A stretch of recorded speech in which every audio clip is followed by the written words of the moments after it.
심장마비는 예고 없이 찾아오지만 특히 혼자 있을 때가 가장 위험합니다. 하지만 그 순간 어떻게 대처하느냐에 따라 당신의 삶은 계속될 수 있습니다. 안녕하세요. 저는 25년째 소방관으로 일하고 있는 김민준이라고 합니다. 제가 소방관이 된 지도 어느덧 오랜 세월이 흘렀네요. 제 평생 가장 기억에 남는 출동들은 바로 혼자 계시다가 갑자기 쓰러지신 분들을 구조했던 순간들입니다. 그분들의 가족분들께서는 늘 저희에게 혼자 계셔서 더 불안했다고 말씀하셨죠. 그 불안한 마음 제가 누구보다 잘 압니다. 그래서 오늘 이 이야기를 꼭 들려드리고 싶었습니다. 많은 분들이 심장마비는 갑작스럽게 모든 것이 끝난다고 생각하십니다. 하지만 제가 경험한 수많은 현장에서 볼 때 이것은 완전히 잘못된 생각입니다. 심장마비 증상이 시작된 후에도 구조대가 도착하기까지 평균 10분 이상의 골든타임이 있습니다. 문제는 대부분의 사람들이 이 소중한 시간을 어떻게 활용해야 하는지 모른다는 것이죠. 이 귀중한 시간을 놓치면 상황은 걷잡을 수 없이 악화될 수 있습니다. 하지만 이 시간을 제대로 활용하면 기적처럼 생명을 구할 수 있습니다. 얼마 전 75세가 되신 이웃집 할머니께서 갑자기 가슴이 답답하고 숨이 막히는 증상을 느끼셨습니다. 할머니는 그 순간 당황하지 않고 제가 평소 알려드린 응급상황 대처법을 차근차근 실행하셨습니다. 결국 무사히 구조되어 지금도 건강하게 지내고 계십니다. 할머니께서 나중에 제게 그러시더군요. 민준아, 그 순간에는 무서움보다 네가 알려준 대로 해보자 하는 생각만 들더라. 그게 나를 살렸어. 맞습니다. 중요한 것은 바로 이런 마음가짐입니다. 자, 만약 지금 이 순간 여러분이 혼자 계신데 갑자기 가슴이 조여오고 숨이 막힌다면 어떻게 하시겠습니까? 오늘 이 이야기가 여러분의 생명을 구하는 소중한 지침이 될 수 있습니다. 특별한 의학 지식이나 복잡한 장비는 필요 없습니다. 소방관으로서 수많은 현장에서 깨달은 누구나 할 수 있는 간단하지만 생명을 구하는 방법들을 지금부터 차근차근 들려드리겠습니다. 지금부터 말씀드리는 7단계 대처법은 순서대로 정확히 따라야 생존 확률이 올라갑니다. 중간에 한 단계라도 놓치면 위험할 수 있으니 마지막까지 꼭 귀 기울여 주세요. 1. 증상을 느끼면 즉시 하던 일을 멈추세요. 가장 중요하고 가장 먼저 해야 하는 단계입니다. 심장마비의 전조 증상을 느끼는 순간 무엇을 하고 있었든 즉시 멈춰야 합니다. 심장은 우리 몸의 펌프 역할을 합니다. 심장에 이미 문제가 생긴 상황에서 계속 일을 시키면 마치 고장난 펌프에 계속 물을 채우는 것과 같습니다. 이는 심장에 더 큰 부담을 주어 상황을 악화시킬 수 있습니다. 심장마비의 주요 증상들을 정확히 알아두시는 것이 중요합니다. 가장 대표적인 것은 가슴 중앙 부위에 짓누르는 듯한 통증입니다. 이 통증을 경험한 분들은 마치 코끼리가 가슴을 밟고 있는 것 같다고 표현하십니다. 이 통증은 보통 15분 이상 지속되고 왼팔이나 턱, 목 등으로 뻗어나가기도 합니다. 하지만 모든 심장마비가 이렇게 명확한 통증으로 시작되는 것은 아닙니다. 특히 여성분들이나 당뇨병 환자분들은 비정형적인 증상을 보이는 경우가 많습니다. 갑작스러운 식은땀, 메스꺼움, 구토, 어지러움, 극심한 피로감, 호흡 곤란 등이 나타날 수 있습니다. 작년에 제가 출동했던 63세 박영미님의 사례를 말씀드릴게요. 박영미님은 혼자 집에서 청소를 하다가 갑자기 식은땀이 나고 어지러움을 느끼셨다고 합니다. 처음엔 너무 무리했나? 생각하고 계속 청소를 하려다 왠지 모를 불안감에 바로 멈추고 앉으셨다고 해요.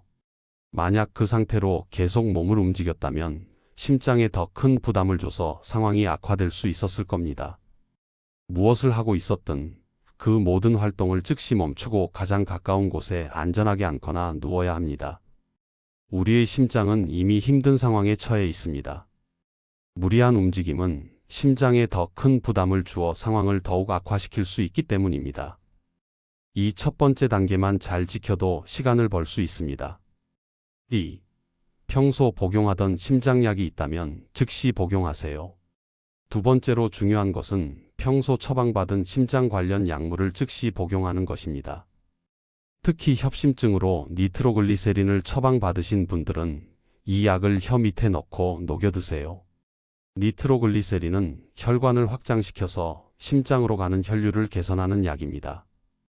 혀 밑에 넣으면 1분에서 2분 내에 흡수되어 효과를 나타냅니다. 약효가 나타나지 않더라도 5분 간격으로 최대 3번까지 복용할 수 있습니다.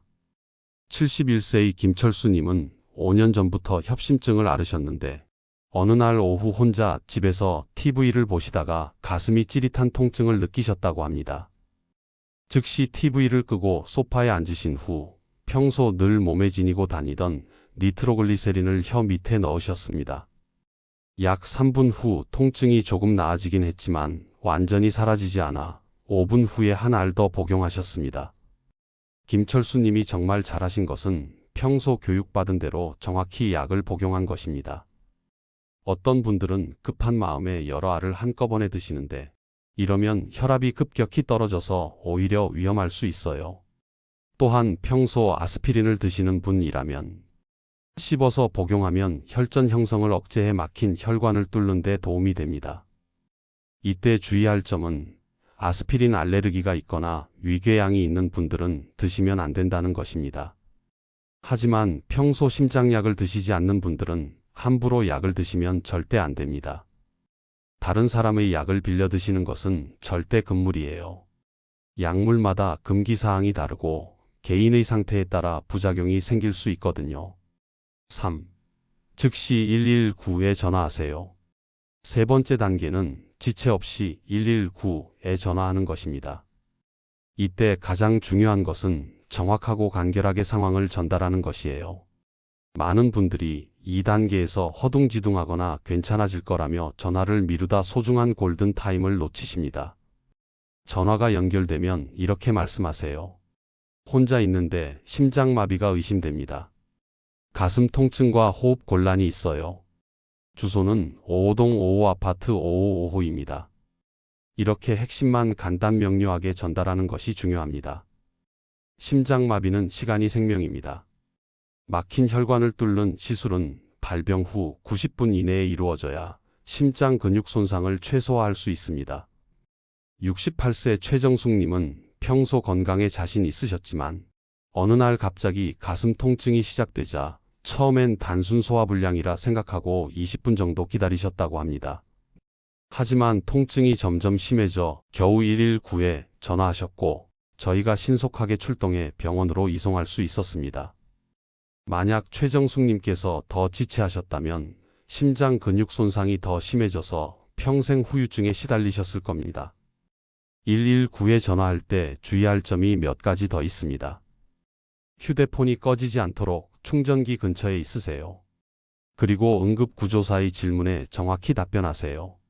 나이, 성별, 현재 증상, 복용 중인 약물, 알레르기 유무 등을 물어볼 거예요. 전화를 끊지 마시고 계속 연결 상태를 유지하세요. 4. 집 현관문을 열어두세요. 네 번째 단계는 현관문을 열어두는 것입니다. 이건 정말 중요한데 많은 분들이 놓치는 부분이에요. 심장마비 상황에서는 의식을 잃을 가능성이 높습니다. 만약 문이 잠겨 있다면 구급대원들이 들어가는데 시간이 오래 걸리거나 심한 경우 문을 부수고 들어와야 하는 상황이 발생합니다. 이런 지체는 생명에 치명적입니다. 75세의 박명호님은 혼자 사시는 분이었는데 심장마비 증상을 느끼자마자 119에 신고하고 현관문을 열어두셨습니다. 신고 후 5분 뒤에 의식을 잃으셨다고 해요. 저희가 도착했을 때 문이 열려 있어서 즉시 들어가 응급처치를 시작할 수 있었습니다. 만약 문이 잠겨 있었다면 최소 5에서 10분은 더 지체되었을 테고 심정지 상황에서 그 몇 분은 생과 사를 가르는 시간입니다. 가능하면 대문과 현관문을 모두 열어두시고 반려동물이 있다면 다른 방에 격리해 두는 것이 좋습니다. 강아지나 고양이가 구급대원들을 경계해서 응급처치에 방해가 될 수 있거든요. 5. 편안하고 올바른 자세를 취하세요.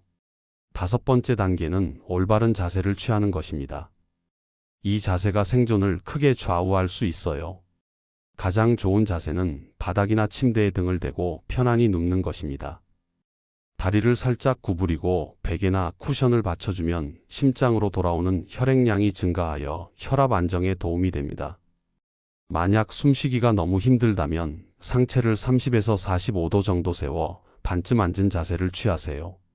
이때 등받이가 있는 의자나 소파를 이용하면 좋습니다. 완전히 누워 있으면 호흡이 더 어려워질 수 있거든요. 65세 이경자님은 심장마비 증상이 시작됐을 때 거실 소파에 반쯤 기대어 편안한 자세를 취하셨습니다. 완전히 누우면 호흡이 더 어려워질 것 같았다고 말씀하셨죠.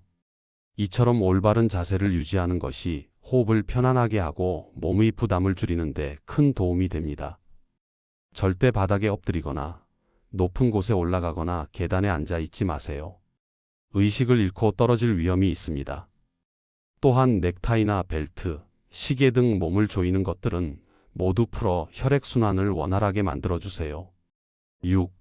가능하다면 가족이나 이웃에게 연락하세요. 6번째 단계는 가족이나 가까운 이웃에게 연락하는 것입니다.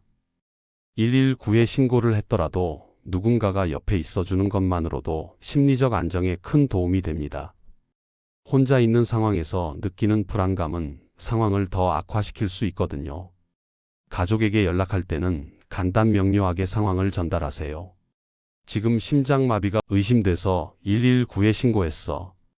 빨리 와줘라고만 말씀하시면 됩니다. 자세한 설명은 나중에 하고 일단 빨리 오도록 하는 것이 중요해요. 72세 김영숙님은 아드님과 통화 후 혼자 계시다가 증상이 나타났다고 합니다.